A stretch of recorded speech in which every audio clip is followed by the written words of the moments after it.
ಸಪ್ತಪದಿ ಇಲ್ಲದಿದ್ದರೆ ಮದುವೆ ಮಾನ್ಯವಲ್ಲ, supreme court ಸ್ಪಷ್ಟನೆ. ಇನ್ನು ಮುಂದೆ ಸರ್ಟಿಫಿಕೇಟ್ ಇದ್ದರೂ ಸಾಲದು, ಸಂಪ್ರದಾಯದ ಮದುವೆ ಮಾನ್ಯವಾಗುತ್ತದೆ. ರಿಜಿಸ್ಟ್ರೇಷನ್ ಸರ್ಟಿಫಿಕೇಟ್ ಇದ್ದರೆ ಮಾತ್ರ ಹಿಂದೂ ಮದುವೆ ಮಾನ್ಯವಲ್ಲ.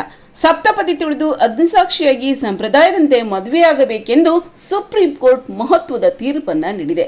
ಫೆಬ್ರವರಿ 10ರಂದು ಹಿಂದೂ ಮದುವೆಯ ಮಾನ್ಯತೆ ಕುರಿತಂತೆ ಸುಪ್ರೀಂ ಕೋರ್ಟ್ ಸ್ಪಷ್ಟನೆ ನೀಡಿದ್ದು, ಕೇವಲ ರಿಜಿಸ್ಟ್ರೇಷನ್ ಕಚೇರಿಯಲ್ಲಿ ಮದುವೆ ನೋಂದಾಯಿಸಿ ಸರ್ಟಿಫಿಕೇಟ್ ಪಡೆದರೆ ಸಾಕಾಗುವುದಿಲ್ಲ. ಹಿಂದೂ ಮದುವೆಯ ಕಾಯ್ದೆಯ ಪ್ರಕಾರ ಮದುವೆ ಸಂಪ್ರದಾಯಬದ್ಧವಾಗಿ ನಡೆದಿರಬೇಕೆಂದು ಕೋರ್ಟ್ ತಿಳಿ ಹೇಳಿದೆ. ಜಸ್ಟಿಸ್ BV ನಾಗರತ್ನ ಹಾಗೂ ಜಸ್ಟಿಸ್ ಆಗಸ್ಟಿನ್ ಜಾರ್ಜ್ ಅವರ ಪೀಠ ಈ ತೀರ್ಪನ್ನು ನೀಡಿದ್ದು, ಸಂವಿಧಾನದ ವಿಧಿ 142ರ ಪ್ರಕಾರ ಹಿಂದೂ ಸಂಪ್ರದಾಯಗಳನ್ನು ಪಾಲಿಸಲೇಬೇಕೆಂದು ಒತ್ತಿ ಹೇಳಿದೆ.